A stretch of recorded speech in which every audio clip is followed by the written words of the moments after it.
მერე შემოვარდნენ მკვლელები და ძალიან სარისკო რაღაც გააკეთეს. აი აქ თუ დააკვირდებით, როგორც ხედან ჯინორია და ბილიხოძე, ძალიან ადვილია ბილიხოძისთვის დამიზნების დროს ჯინორიას გაარტყა. მით უმეტეს რომ ჯინორიამ წინასწარ არაფერი არ იცოდა მთელი ამ მკვლელობის შესახებ და შეიძლება დროზე გაწევა ვერ მოესწრო. მისი მთელი ეს მოსვლა გეჯაძესთან და წუწუნი მოკლულების განაგლების შესახებ ამის დასტურია. გარდა ამისა, ხომ გაგიგიათ სიტყვა რიკოშეტი?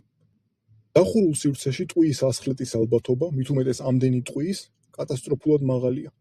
ესეც რომ დავივიწყოთ, არსებობს ტყვიის ნაწილებად დაშლის და მისი გაფანტვის, ან ბეტონის ნამსხვრევების გაფანტვის დიდი შანსიც, რასაც ძალიან დიდი ზიანის მიყენება შეუძლია ადამიანისთვის, განსაკუთრებით რბილი ქსოვილებისთვის.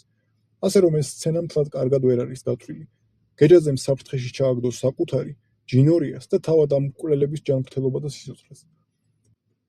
გასაგებია, რომ ეს სერიალს უფრო მეტ სიმძაფრეს მატებს, მაგრამ უბრალოდ შეიძლებოდა 5 კაცის პისტოლეტის 5 ტყვით მოკლაც მშვიდად და წყნარად, სადმე გაიქცეოდნენ თუ რა.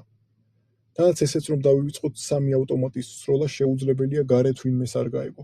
როგორც სულ პირველ სცენაში ვნახეთ, გეჯაძის ოფისი მთლად განმარტოებულ კუნძულზეც არ დგას, გარშემო სხვა სახლებია და რა, ვერავინ ვერაფერი ვერ გაიგო? გამოდის რომ მაგათან ყოფილა შეგრული. ახლა უნდა ამბობდი ამას, მეძველია?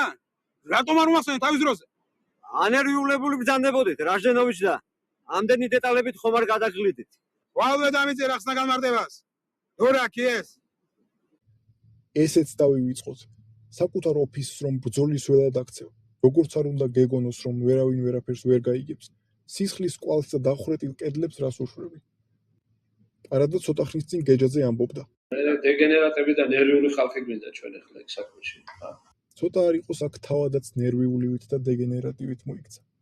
მაგრამ კარგი. მოდით არც ის არ შევიმჩნიოთ, როგორ იყურება ერთ-ერთი მკვლელი კამერაში და მერე უცბად უხერხულად გაატრიელებს თავს ნორმაზე მეტად, თითქოს შეცდომის კომპენსაციას ცდილობსო.